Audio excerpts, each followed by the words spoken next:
discretion is advised.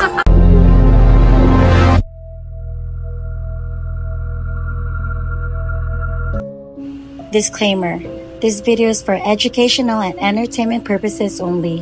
It contains dramatized elements, music, and visual effects based on historical interpretations. It uses copyright-free music, images, and videos for narration, and does not intend to infringe on any copyrights. Viewers' discretion is advised. Hoy, may kwento ko. Kilala niyo ba si Saint Valentine? Or yung tinatawag nating the Valentine's Day? Flowers, chocolates, at kung ano-anong cheesy love post ang nagkakalat sa social media pag araw na to.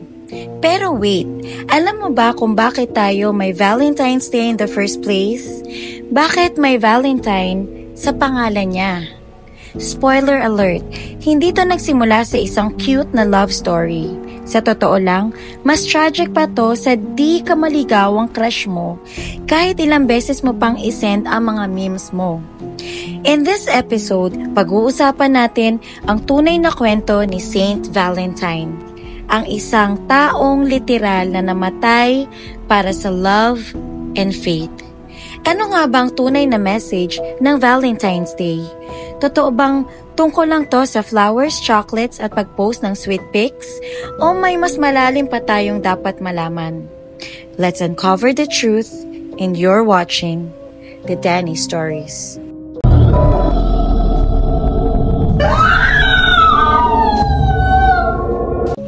So, balik tayo sa story at bibigyan ko kayo ng konting history dun sa 3rd century AD. Meaning, ito yung pangatlong century after ng pinanganak si Jesus Christ. So, ito yung time ng kaluma-lumaang panahon pa. Okay? Sa ilalim ng rule ni Emperor Claudius II, aka Claudius the Cruel, or isa sa pinakamabagsik na emperor nung mga Roman times. Kumbaga sa atin ngayon, the OG strict tito ng Roman times. Claudius II was that one leader na masyadong seryoso sa war life. Isipin mo yung tropa mong super strict sa ML rank games. Ganun siya. Walang love, puro war vibes. At ayon sa legend, ayaw niya ng mga sundalong may asawa kasi mas nagiging soft daw sila sa gera or sa labanan. So anong ginawa niya? Pinagbawal niya ang kasal.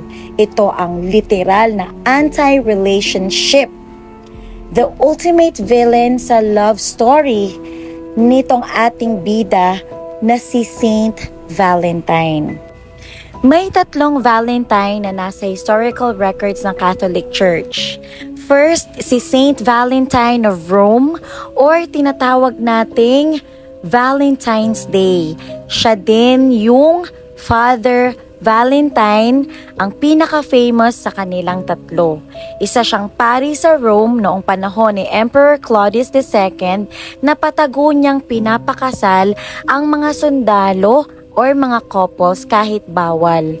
Kaya nahuli siya at doon nagsimula ang kanyang trahedya noong February 14, 269 AD.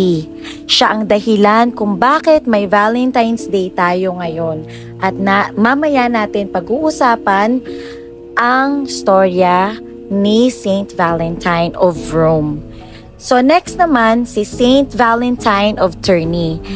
This is the Bishop Valentine, isang bishop sa Terni, Italy, at minsan napagkakamalang si Valentine of Rome.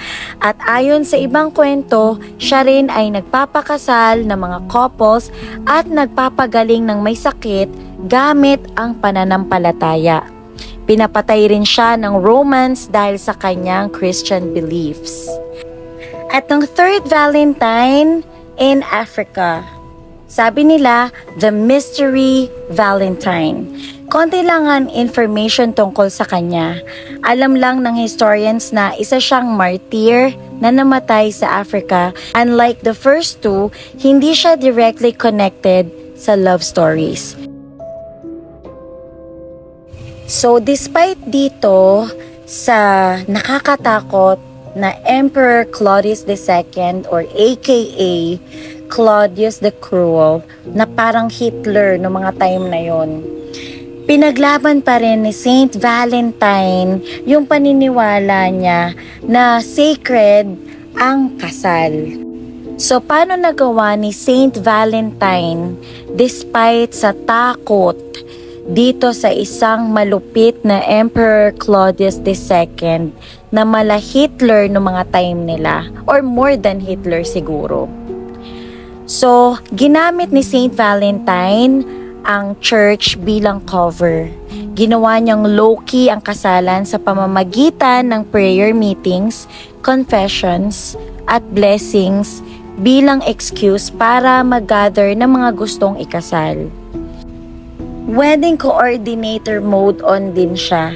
Hindi lang siya basta pare, kundi tumutulong din siya sa wedding planning, pumili ng tamang kanta, flowers, and location ng kasal. Kasi nga, kailangan lahat is low-key. So, naging in and out style ang wedding. Dahil alam niyang delikado, pinapaikli niya ang wedding ceremony.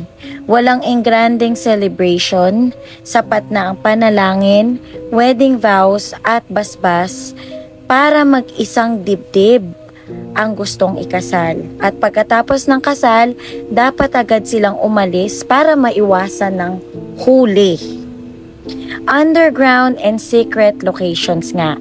Hindi niya ginaganap ang kasal sa main church dahil masyadong delikado at madalas ginagawa ito sa underground catacombs or mga libingan sa ilalim ng lupa.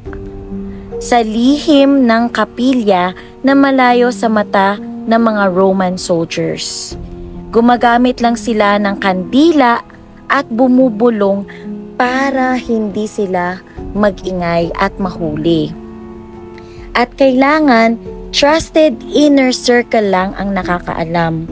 Dahil isang ingay lang or isang sigaw ng kahit sino, lahat sila ay mahuhuli. Gumagamit din siya ng Christian symbols bilang code, kagaya ng cross.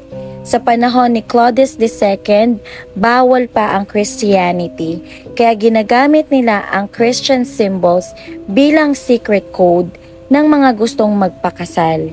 Isa na dito yung cross sign at ang ichthys or yung Jesus fish symbol para magpahiwatig na ito yung usap na gustong magpakasal nitong couple na to.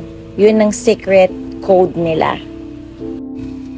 Kahit gaano pa siya kaingat sa pagtago ng secret wedding na to, hindi pa rin siya nakalusot. And here's how all it went down. So merong isang spy na nalaman tong secret weddings ni Saint Valentine at sinumbong sa emperor. So syempre, nagalit si Emperor Claudius II dahil nilabag ni Saint Valentine ang no marriage rule. Sa ibang version ng kwento, nahuli daw si Saint Valentine mismo habang ginagawa yung secret wedding ceremony. Diba? Talk about bad timing. Ang masaklap, may isang spy or traidor na guest nung wedding na yon na nagbigay ng tip sa mga Roman soldiers. At wala nang takas, bigla siyang sinalakay ng mga sundalo, pinigil ang kasal at kinulong si Saint Valentine. Habang nasa kulungan si Saint Valentine, pinersuade siya na sumamba sa Roman gods para itakwil ang Christianity. Pero si Saint Valentine, hindi siya pumayag at hindi siya nagpa-brainwash. Kaya lalong nagalit si Emperor Claudius II at pinatawan siya ng death sentence. So, kung akala mo, yung Valentine's Day, tungkol yan sa flowers, chocolates, and sweet posts, nope, kasi mas hardcore ang origin nito. Dahil si Saint Valentine, ang defender ng love, hindi lang basta namatay, brutal siyang pinatay. So kung akala mo execution agad, nope, because there's more to it. Ayon sa kwento, pinaghahataw siya ng latigo, hoping na mapilit siyang itakwil ang Christianity at sumamba sa Roman gods.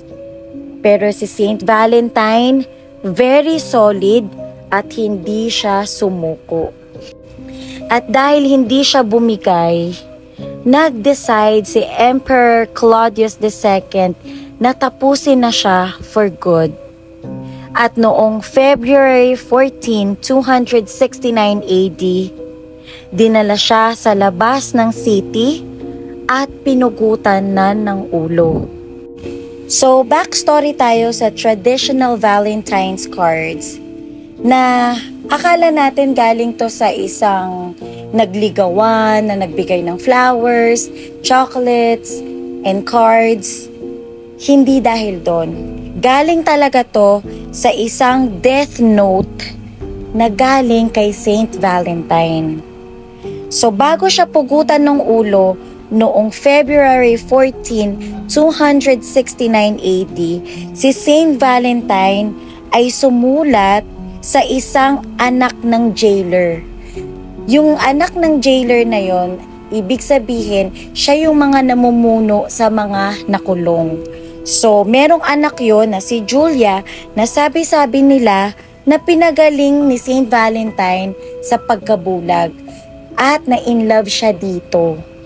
So, bago siya pugutan ng ulo, nagbigay siya ng isang sulat para kay Julia. At sa dulo ng sulat, pinirmahan niya ng "From your Valentine." Fast forward to the 1400s, naging uso sa Europe ang love letters tuwing Valentine's Day. At ang unang kilalang Valentine's card after ni Saint Valentine na gawa ni Charles, Duke of Orleans noong 1415 habang nakakulong siya sa Tower of London. Sinulat niya ito para sa kanyang asawa at tinawag na farewell love poem. Noong Victorian era, naging mainstream ang Valentine's cards. 1800s, nagkaroon ng printed Valentine's cards dahil uso na ang printing press. Ang UK at US ay nagpauso ng mass-produced cards na may flowers, hearts, and cheesy quotes. From death note to Hallmark greetings, nag-evolve ang Valentine's cards into something more commercialized. And that's the tea on Valentine's Day. Kung may natutunan tayo kay Saint Valentine, ito yung tunay na pagmamahal. Hindi lang tungkol sa kilig, tungkol to sa panindigan. Minsan, love means sacrifice, loyalty at pagiging totoo kahit mahirap. So next time na mag-celebrate ka ng Valentine's Day, tandaan mo, love isn't just about receiving. It's about giving. At higit sa lahat, ang tunay na love, hindi lang pang isang araw, kundi pang habang buhay.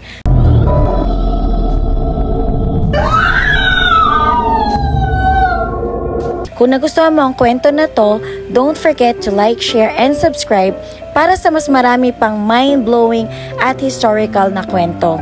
Share and subscribe so you won't miss out on future videos. Stay curious, stay safe, and I'll see you next time. And you're watching The Danny Stories.